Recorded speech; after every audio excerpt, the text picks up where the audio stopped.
Bonjour et bienvenue chez Agora et ici Télévision. Kamal Benkiran avec vous, mesdames et messieurs. J'accueille avec plaisir Vincent Marcheseau qui passe avec nous pour une deuxième fois, photographe professionnel ayant travaillé avec plusieurs institutions et corporations. Son premier contact avec la photo remonte à 2011 lors d'un voyage en Italie.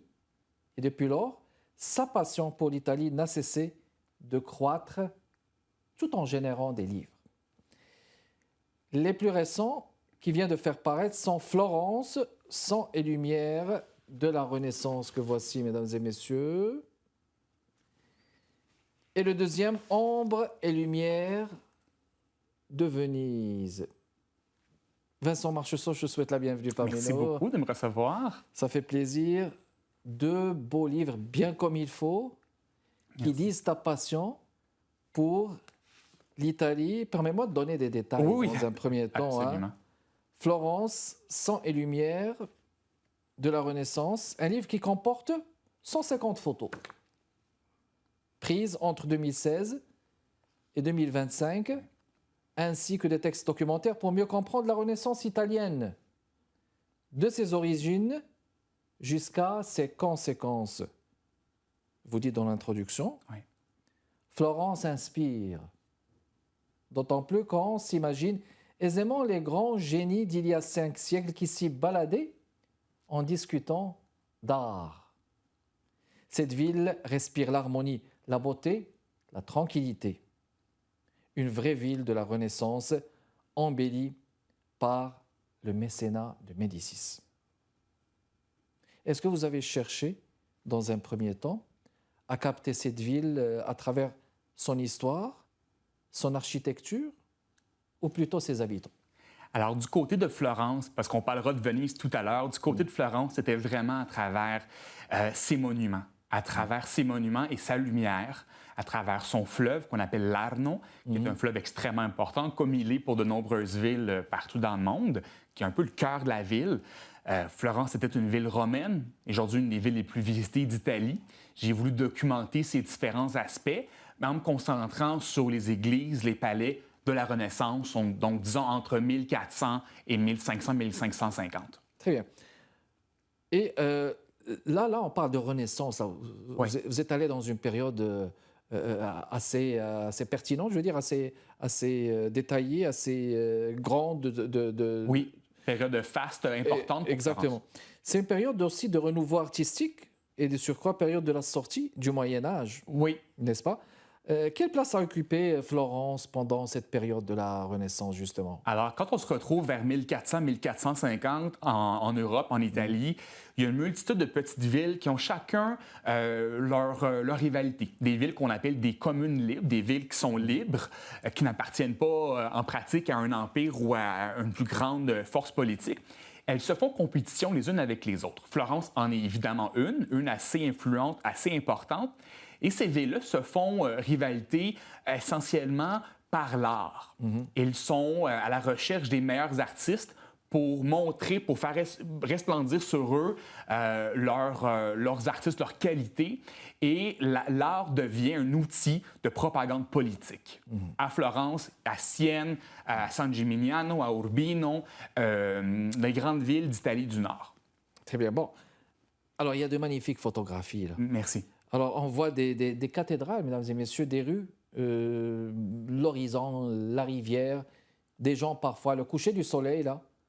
Que pouvez-vous nous dire généralement sur ces photos? Est-ce que vous avez conçu un plan, je veux dire? Est-ce que ça en vaut la peine de concevoir un plan, de vous organiser dans votre travail pour aller de l'avant et justement produire un tel livre avec tellement de lumière, là? Parce que juste en feuilletant, écoutez, les lumières sont tous là. Regardez, en ouvrant juste ça, là, nous voici dans le jaune, là. Puis là, le contraste en blanc et noir. Il y a un beau jeu de couleurs pour aller, par exemple, vers cette magnifique fresque de l'église, j'ose présumer. Oui, une chapelle. De la chapelle, carrément. Oui. Avez-vous conçu un plan pour aller de l'avant avec ce beau livre? La préparation était essentielle. Chaque journée sur place est assez coûteuse. Forcément, on est en euros, on est en Europe. En Italie, ça coûte cher. Donc, il faut faire un grand travail de recherche préliminaire. Qu'est-ce que je veux photographier? Comment est-ce que je veux le photographier? À quelle heure est-ce que c'est le plus propice? Donc, j'ai épluché de nombreuses photos sur le web, nombreuses photos de livres de photos qui ont été faits à la Grande Bibliothèque, dans le réseau des bibliothèques de Montréal, pour savoir ce qui a été fait, comment ça a été fait, comment je peux offrir ma propre touche à ces images-là. Je ne voulais pas des images de carte postale en plein soleil, typiques. Je voulais offrir ma touche et jouer sur des éclairages un petit peu différents. Donc, préparation, tel monument, j'aimerais avoir telle image avec tant de personnes, plus ou moins, sur le sol, mais j'aimerais aussi la voir de nuit avec presque personne. Donc, des dizaines d'heures de préparation, d'éplucher et sur place de pouvoir se lancer au bon moment avec la planification en tête. Exactement. Puis il y a les contrastes, là. Vous parlez de contrastes, là. Regardez ça, le contraste entre la nuit et le jour, le blanc et le noir, là. Et puis l'horizon bleu en haut. Mais moi aussi, il y a quelque chose qui m'intrigue, là, dans le titre. Le sang. C'est pas le sang S-A-N, là. C'est un homophone, ça, mesdames et messieurs. Sang et sang. Mais c'est le sang S-A-N-G. Et lumière de la Renaissance. De quel sang on parle ici? On parle d'un sang qui est causé par une époque excessivement violente. On associe souvent la Renaissance à une période de renouveau des arts, de grande beauté. Ce fut le cas. Mais ce fut aussi une période de rivalité, je le disais tout à l'heure, et de violence, de grande guerre, une époque où le crime politique, le crime, les conflits en Italie ont été très fréquents, les famines ont été fréquentes, et beaucoup de gens ont perdu la vie durant la Renaissance, peut-être même plus qu'au Moyen Âge. Donc, le mythe d'un Moyen Âge sombre et obscur et qui amène vers une Renaissance lumineuse, c'est complètement faux. Et donc, c'est ce que j'ai voulu indiquer sans, à cause de cette violence, cette famine, cette période très dure pour les gens qui l'ont vécu. Et à part le petit cercle d'artistes qui, encore une fois, ont aussi eu leurs difficultés, et Lumière, parce qu'il y a eu, à l'inverse, des chefs-d'œuvre, le début tranquillement vers la méthode scientifique, la pensée, l'architecture ont évolué. Donc, c'est le contraste entre sang et la lumière, et où le sang et les lumières que j'ai voulu souligner dans le titre et les images. Oui, tout à fait. Puis on peut voir l'image, parce que rien qu'à lire un titre, là, les mots, ils projettent des images. N'est-ce pas, Florence? Sang et lumière de la Renaissance. On va faire une pause, mesdames et messieurs, et on revient dans les prochaines minutes. J'accueille Vincent Marcheseau, photographe professionnel, qui vient de faire paraître ces deux livres-là, de beaux livres, Florence, Sang et lumière de la Renaissance, et puis Ombre et lumière de Venise, dont on va parler dans les prochaines minutes. On vous revient.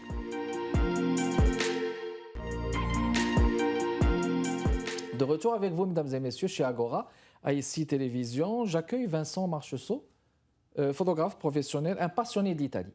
Un passionné de l'Italie qui vient de faire paraître deux livres, Florence, Sang et lumière de la Renaissance, Ombre et lumière de Venise. Bon, avant de passer à Ombre de lumière, vous dites à la page 179, la Renaissance n'a pas marqué une rupture entre la civilisation européenne du Moyen Âge et le monde moderne, mais elle a été la courroie de transmission. Absolument. Elle a ouvert la voie à la méthode scientifique, la rationalité occidentale et le sens du progrès. Je vous laisse commenter. Absolument.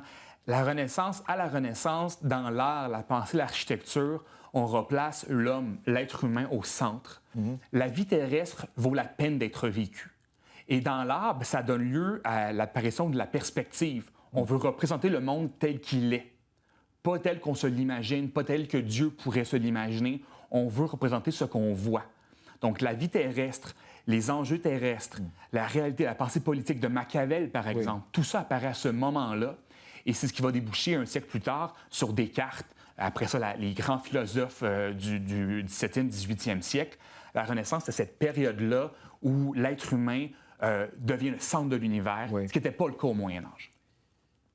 Ombre et lumière de Venise.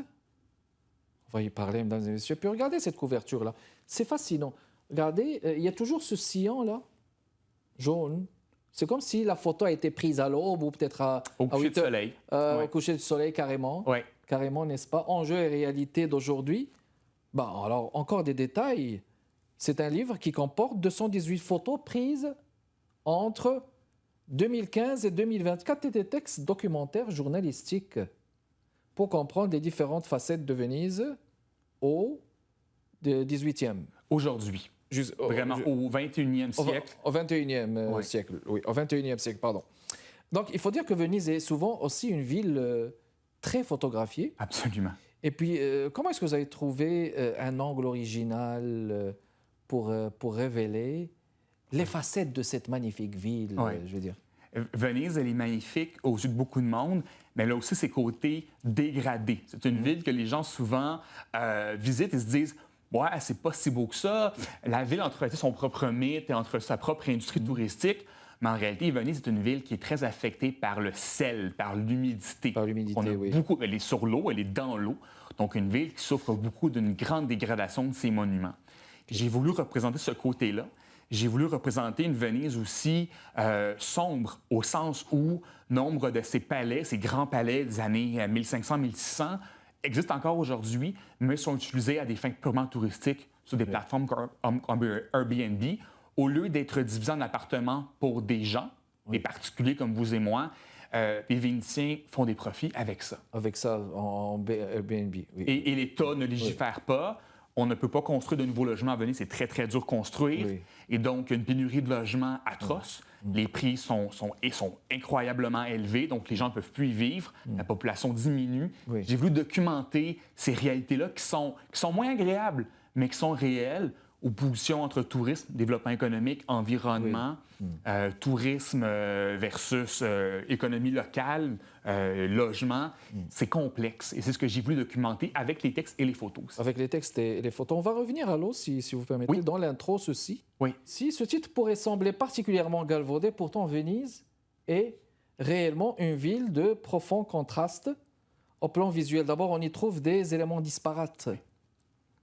Eau, pierre, montagne en arrière-plan, palais par dizaines, reflets magiques sur les eaux, églises, polychromes et autres trésors architecturaux. Exact.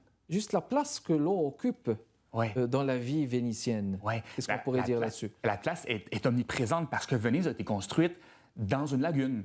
Dans une lagune, la lagune de Venise aujourd'hui, qui fait environ 10-15 km d'est en ouest et environ 50-55 nord-sud. Donc, Venise a été construite, a été créée, développée sur l'eau. Donc, son réseau de canaux, de ponts, il fait partie de son quotidien. À Venise, pour ceux qui ne sont jamais allés, je rappelle qu'il n'y a pas d'auto passer le stationnement à l'entrée, là.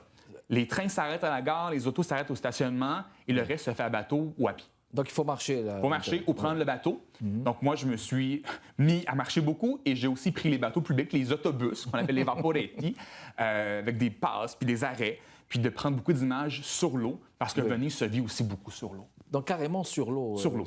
Ah, ben, Ouais. Je ne parle pas des gondoles qui sont purement touristiques, je parle vraiment des bateaux-bus qui font des arrêts, qui font des trajets comme un autobus dans une ville occidentale typique, mais on est sur l'eau. Et donc, j'ai fait des longues balades sur l'eau avec mon appareil photo. Magnifique. Puis à l'aube, au crépuscule, la nuit. Ouais. Alors, en parcourant ce livre, on voit bien que l'ombre et la lumière aussi sont là, donc je viens de le dire.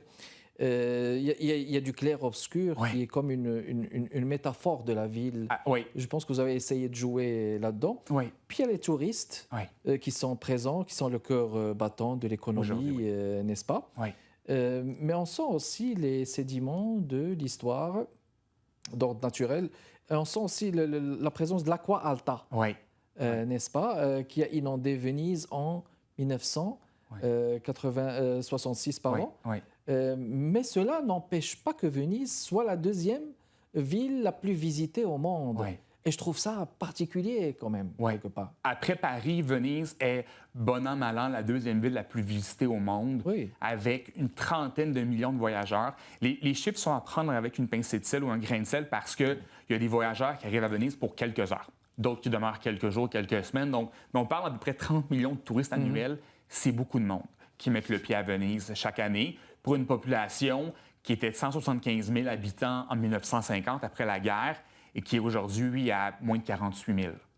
À peu près, donc. À peu près. Depuis 2 ans, depuis l'été 2023, il y a plus de lits offerts aux touristes que de lits offerts aux Vénitiens. Magnifique.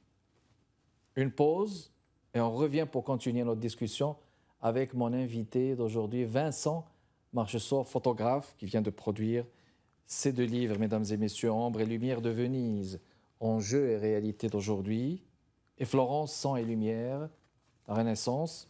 On vous revient.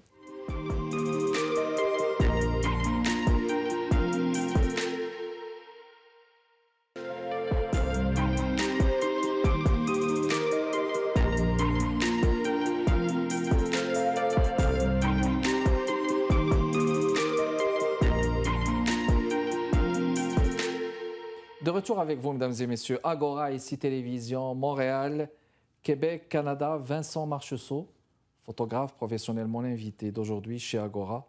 On parle photographie, on parle beaux livres surtout. On a parlé au début de Florence, maintenant on parle de Venise, Ombre et lumière de Venise.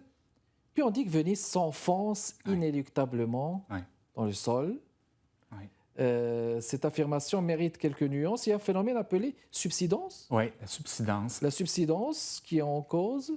Plusieurs phénomènes. Oui. Le premier, le plus simple, deux plaques tectoniques. Une s'enfonce sous l'autre. Oui. Donc, chaque siècle, chaque année, il y a quelques millimètres de Venise, de sa lagune, la ville qui s'enfonce dans le sol. La subsidence a été accrue, augmentée par les humains. Par des projets de construction d'un grand port Marghera dans les années 1920. Grand port qui a un complexe industriel pétrochimique très complexe, qui a aussi grappillé beaucoup d'eau dans les nappes phréatiques. Donc la ville s'est encore plus enfoncée parce que les eaux avaient été retirées en bonne partie des nappes phréatiques. Et l'autre phénomène qui est problématique, qui se conjugue à celui-là, c'est la hausse des eaux. C'est la hausse. C'est la hausse des eaux. Le niveau des eaux a augmenté. Oui, exactement. Le niveau des eaux a augmenté depuis plusieurs siècles. C'est pas nouveau. Comme la lagune s'enfonce depuis des siècles, c'est pas nouveau, c'est millimètre par millimètre, et que le niveau moyen des eaux augmente, forcément, les bâtiments sont de plus en plus en contact avec l'eau. Oui. Et chaque marée haute, qu'on appelle l'aqua alta, marée haute exceptionnelle, de plus en plus haute, parce que les bâtiments sont de plus en plus en contact avec l'eau. Exactement, ils sont rapprochés. Mais est-ce que vous pensez que les issues préconisées, les solutions mises en place par les municipalités là-bas, est-ce qu'ils sont efficaces à votre avis? Ils sont efficaces à court terme. OK. Alors, en 2003, a été posée la première pierre d'un immense projet, un projet pharaonique, le projet Moïse, le projet Mose en italien, qui est composé de 76-78 digues mobiles qui ont été insérées dans les trois passages, les trois bouches qu'on appelle, entre l'Adriatique et la lagune de Venise. Il y a trois ouvertures. Et les portes sont au fond de l'océan, au fond de ces ouvertures-là, et se relèvent en cas de prévision de marée exceptionnelle. Voilà. Alors ça fonctionne à court terme. Ça a empêché plusieurs marées hautes depuis 2022, depuis 2021-2022. Cependant, comme le niveau des eaux augmente, comme la ville s'enfonce inéluctablement, on suppose que d'ici 2100, les portes, les digues vont devoir être ouvertes presque une fois par jour ou plus d'une fois par jour. Résultat concret de ça, on empêche le commerce entre l'Adriatique et Venise, et surtout, la lagune de Venise, la grande lagune qu'il y a autour, a besoin, pour des raisons biologiques, du contact avec la mer. OK. Donc, ce que les experts disent, c'est qu'on ne pourra pas sauver Venise et sa lagune. Oui. On va pouvoir sauver l'une ou l'autre. Oui. Donc, il faut que le contact avec la mer soit continue. régulier. Oui. La lagune, l'écosystème biologique a besoin du contact avec la mer, avec l'océan, donc le sel. Et la ville ne veut pas de contact avec la mer parce que les marées vont être de plus en plus hautes. Exactement. Donc, on ne pourra pas garder une lagune. C'est un écosystème extraordinaire, la lagune de Venise. On ne pourra pas garder les deux vivants. Parfait. Ce livre a connu, toute proportion gardée, un beau succès. Oui. Le Musée des Beaux-Arts de Montréal a accepté de le vendre Oui. à sa boutique. Oui. Et, bon, 3 carrés écoulés, ce qui n'est pas mal, là. Oui. Mais il faut les voir, mesdames et messieurs, ces deux livres-là. Il faut contacter Vincent Marchessault pour ça. Oui. La deuxième édition est prévue Oui, pour l'automne. Oui. pour l'automne. Avec quelques mises à jour sur les chiffres, quelques nouvelles photos. Oui. Oui, absolument. Le tirage a été écoulé, donc on y va vers la deuxième édition. Puis un critique littéraire qui a publié dans la revue Comme, c'est nous. Oui. Il a écrit des choses là Oui. à ce niveau. Oui. Puis, il reste une question aussi, Vincent Marchessault. Selon vous, le plus grand défi lorsqu'on veut transformer une ville carrément en livre photographique, Oui. mais c'est un travail laborieux. Quel est le regard que vous portez sur cela? Il faut beaucoup de temps. OK. Parce qu'on est dépendant des éléments, des facteurs météo. Et les belles journées ne sont pas si fréquentes l'hiver, ou moi, quand je voyage l'hiver en Italie. Pour Florence, mon plus récent livre, donc je suis allé passer 3 semaines là-bas entre mars et avril. C'est beaucoup de sous. Et donc, il faut prévoir abondamment. Il faut tomber sur des journées où le ciel coopère, la lumière coopère. Il faut généralement être seul parce qu'on peut être 3 ou 4 heures à marcher, à attendre la bonne lumière, à attendre le bon moment, avoir son appareil en bandoulière. Donc, c'est beaucoup de ressources à déployer pour réussir à maximiser ces images. Et ce sont 150 photos, donc, sur plus de 17 000, là, Oui, au exactement. fil des années. Avec un très beau graphisme. Puis même quand je vois là, les bateaux et, les gondoles sont toujours là. Oui, ce sont des bateaux, ça, qui sont des embarcations qui sont plutôt de loisirs sur la lagune, justement, dans la lagune. Oui. Mais les bateaux privés, les petits bateaux à moteur, les taxis, les bateaux ambulances, les bateaux de police, Exactement. ça fait partie du quotidien de Venise. Puis là, on a Venise, là, en grand plan, là. Oui. N'est-ce pas? Il y a une touche touristique quand on voit un petit bateau, là, comme ça. Excellent. Parfait. Alors, Ombre et lumière de Venise, enjeu et réalité d'aujourd'hui, mesdames et messieurs, de Vincent Marcheseau. Puis l'autre livre là, qui parle de Florence, sang et lumière, de la Renaissance. Quelques détails aussi sur ce livre.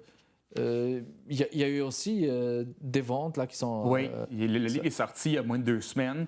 Les premières ventes ont été réalisées. Beaucoup de gens avaient aimé le livre sur Venise et m'ont dit on veut absolument te prendre celui sur Florence. Oui. Florence est une ville harmonieuse, élégante, organisée. Venise est un peu chaotique, des dalles, de labyrinthe, de canaux. Florence est très appréciée par les gens et de voir mes images, de voir cette ville-là qu'ils ont souvent vue et vécue, de l'avoir photographiée sous mon œil, ils étaient très contents et les ventes sont déjà là. Puis c'est une ville artistique. Oui, absolument. Oui. L'école des beaux-arts encore aujourd'hui, absolument.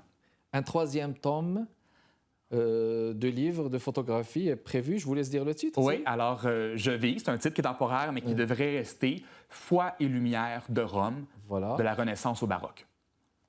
Qui est prévu peut-être prochainement. Là, 2027. On va dire 2027. Là, ça prend... Mais quand ça prend du temps, le travail est bien fait. Hein? Oui.